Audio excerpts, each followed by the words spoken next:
आकाशवाणी भोपाल से प्रस्तुत है सागर जिले की चिट्ठी। आलेख विनोद आर्य, वाचन स्वर दीपा सिंह। सागर जिले में पिछले दिनों राष्ट्रीय पर्व स्वतंत्रता दिवस और धार्मिक त्योहारों की धूम के बीच विकास की गति को बनाए और जन कल्याण को लाभान्वित करने के लिए शासन और जनप्रतिनिधि तत्पर दिखाई दिए।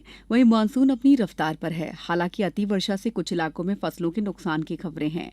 प्रशासन और जनप्रतिनिधियों ने प्रभावित इलाकों और लोगों को राहत पहुंचाई, मदद का भरोसा दिलाया। जिले में अभी तक 985 मिलीमीटर बारिश हो चुकी है। जिले में 1250 मिलीमीटर औसत वर्षा होती है। पिछले दिनों उप मुख्यमंत्री और लोक स्वास्थ्य तथा चिकित्सा शिक्षा मंत्री सागर जिले के प्रभारी मंत्री राजेंद्र शुक्ल ने जिला अस्पताल परिसर में 100 बिस्तरों वाले नवीन महिला एवं शिशु रोग विभाग तथा एकीकृत पब्लिक हेल्थ लैब का लोकार्पण किया। साथ ही बुंदेलखंड मेडिकल कॉलेज में क्रिटिकल केयर यूनिट के निर्माण के लिए भूमि पूजन किया। करीब 24 करोड़ रुपए के विकास कार्यों का भूमि पूजन भी किया। इस मौके पर खाद्य मंत्री गोविंद सिंह राजपूत, सागर विधायक शैलेंद्र कुमार जैन, सांसद डॉक्टर लता वानखेड़े, महापौर संगीता तिवारी, बड़ी संख्या में जनप्रतिनिधि, डॉक्टर, पैरामेडिकल स्टाफ और जन समुदाय उपस्थित रहा।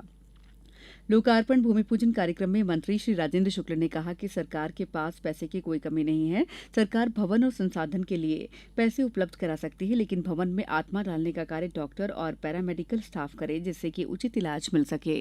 उन्होंने कहा कि सागर शहर बधाई का पात्र है, जहां वो स्वच्छता में 10वें नंबर पर है। आने वाले वर्षों में प्रथम पर आने के प्रयास किए जा रहे हैं। प्रभारी मंत्री श्री शुक्ल ने कहा कि सरकार के द्वारा टेलीमेडिसिन को और बेहतर बनाने के लिए कार्य किया जा रहा है। सागर जिले के देवरी में वीरांगना रानी अवंतीबाई के 194वें जन्म जयंती के अवसर पर आयोजित समारोह में पंचायत एवं ग्रामीण विकास मंत्री श्री प्रहलाद पटेल ने कहा कि सभी बेटियों को वीरांगना रानी अवंतीबाई के आदर्शों पर चलने की प्रेरणा दें। उन्होंने कहा कि आज से लगभग 200 वर्ष पूर्व वीरांगना रानी अवंतीबाई का जन्म हुआ था। उन्होंने कहा कि वीरांगना रानी अवंतीबाई मात्र 28 साल की अल्पायु में देश की स्वतंत्रता के लिए अंग्रेजों से संघर्ष करते हुए शहीद हो गईं। उन्होंने कहा उस समय देश में अच्छी परिस्थितियां नहीं थी, इसके बावजूद वीरांगना रानी अवंतीबाई ने अंग्रेजों से डटकर मुकाबला किया।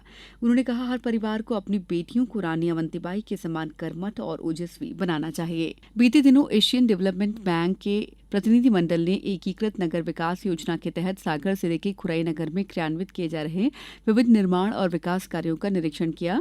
इस दौरान प्रतिनिधि मंडल ने न केवल निर्माण कार्यों की तकनीकी प्रगति का अवलोकन किया, बल्कि पर्यावरणीय और सेफगार्ड से जुड़े महत्वपूर्ण बिंदुओं की भी समीक्षा की। कलेक्टर और जिला निर्वाचन अधिकारी संदीप जीआर के निर्देशन में एक दिवसीय जिला स्तरीय प्रशिक्षण आयोजित किया गया, जिसमें जिले की सभी नगरीय निकायों और जनपद पंचायतों से master trainers, supervisors, panchayat inspector, computer operator, निर्वाचन से संबंधित अधिकारी और कर्मचारी सहित लगभग 150 लोग शामिल हुए।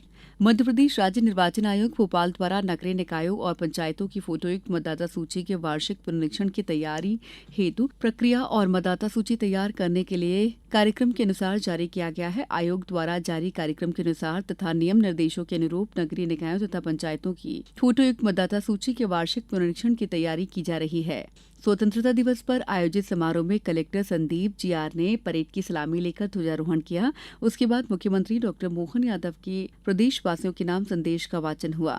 मुख्यमंत्री डॉक्टर मोहन यादव के प्रदेश के नाम संदेश में कहा कि ऑपरेशन सिंदूर ने दुनिया के समक्ष भारत के शौर्य को प्रदर्शित किया है। हमारी सेना ने जिस तरह पड़ोसी शत्रु को मुंहतोड़ जवाब दिया, वो बेमिसाल है। भारतीय सेना आधुनिकतम तकनीक का उपयोग भी कर रही है। इस अवसर में प्रधानमंत्री श्री मोदी जी ने सशक्त मनोबल के साथ संपूर्ण राष्ट्र के नागरिकों के मन में गर्व की भावना का संचार किया है। आज भारत के इस साहस की गूंज विश्व के कोने कोने में है। समारोह में स्वतंत्रता सेनानियों को सम्मानित भी किया गया। कार्यक्रम में उत्कृष्ट कार्य करने वालों को भी पुरस्कृत किया गया। जिले की चिट्ठी समाप्त हुई।